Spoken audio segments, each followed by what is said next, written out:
I don't think it's an either or, but I will say this: if you don't have buy-in from your first line supervisors, those credible messages, then the initiatives are sure to fail, in my opinion. Initially, I think we talked about this before we recorded. Our American Society of Evidence-Based Policing was bottom up. Most of us were sergeants or just officers. Now, most of us are chiefs. Some of us are been commissioners and high-level executives in our organizations. And what I like to think about when we're ever doing anything with change as a police leader, what you have to think about is think about this. It's like the legs of a chair. There's four legs of a chair, and the one leg is your frontline cops in your union. You have to have them. You have to have your community. You have to have your elected officials, and you have to have your command staff.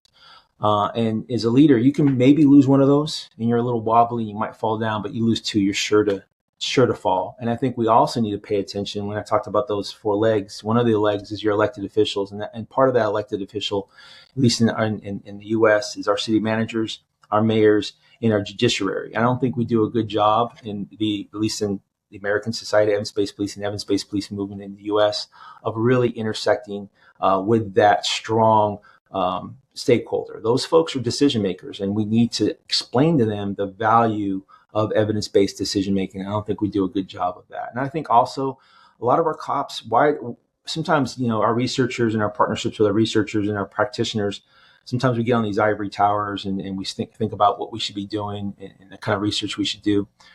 Have we ever thought, what do the police want? What do our frontline cops want? What kind of research do they want? And I can tell you here in the States, they want use of force research. They want firearms research. They want SWAT research.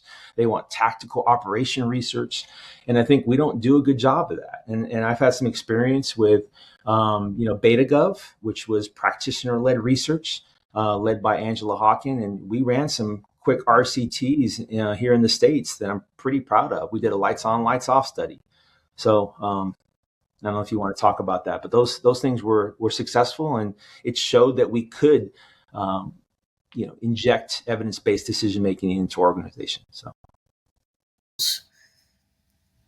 I think it's got to come from the front line, but they also need an environment which allows them to do that. So someone said to me once, the chief or the commissioner just needs 10 minutes to build evidence-based policing, and that's to have a 1-minute conversation with his or her 10 reports to just say, are you doing any evidence-based trials? Are you testing any policing strategies? Oh, that would be good if you could do that. Are you collaborating with academia on some of these really hard problems? I know it's not easy, but there's probably some work we could do there.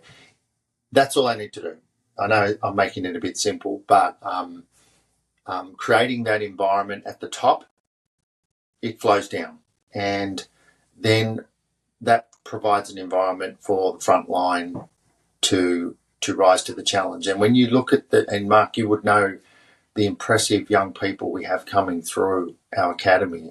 When I walk around the floor in a police station, they come from all backgrounds with all sorts of qualifications as well. They have a great capacity to come up with really good questions and lead important work. So I definitely think it's both from the top and then on the ground. I think you need to focus on both groups because I think you have to, for the frontline workers, it's very important to make it easier for them to use scientific knowledge and knowledge for them to make their work better and more effective.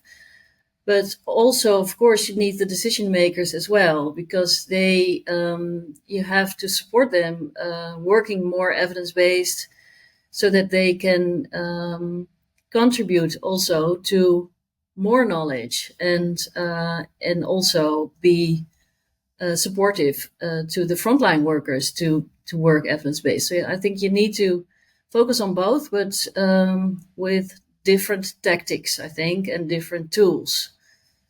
Mark, it has to be both. First of all, the members that deliver policing services on the front line deserve the best chances of being successful. And what we know from talking to them is the last thing a police officer wants to do is to have to do the same thing over and over and over again, because the efforts aren't netting the result that they had hoped when they joined, which is having a positive impact. For the executives, we all know what the fiscal realities of policing are and what's going on in our communities, that we need to be as efficient and as effective as possible. So EBP brings both those together. It brings an opportunity to make sure that the solutions that we're bringing to our communities are rooted in evidence. And, quite frankly, when they're not successful, which they're not always going to be successful, we know because we're evaluating them from an evidence perspective.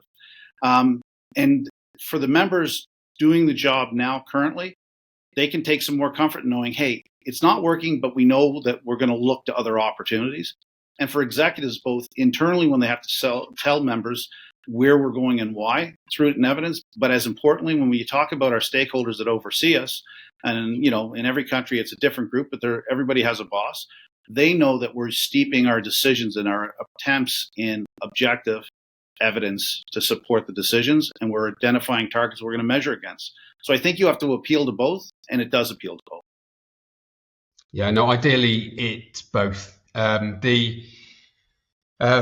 you can get quite Machiavellian about it, really, but to get top cover is hugely important, and to have a progressive police leader who wants to professionalize what you do and who gives a license to a more junior officer to do something is probably essential.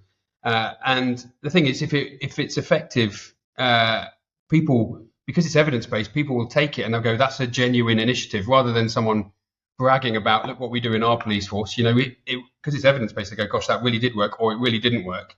So we're going to not do that or do that. And that's also good for the chief of police, because it shows that their force is good and thinking and progressive and learning. And so the answer, I think, is a bit of both. And the last thing you want is this to become associated with an individual or a character, because the egomaniacs that we all are, when one police leader goes, another police leader comes in and they go, well, we're not going to do it like that police leader because I'm the new brilliant champion of the world. We don't have that argument in medicine, but we still have that argument in policing, unfortunately, where evidence-based practice is seen associated with a person, which we've got to stop.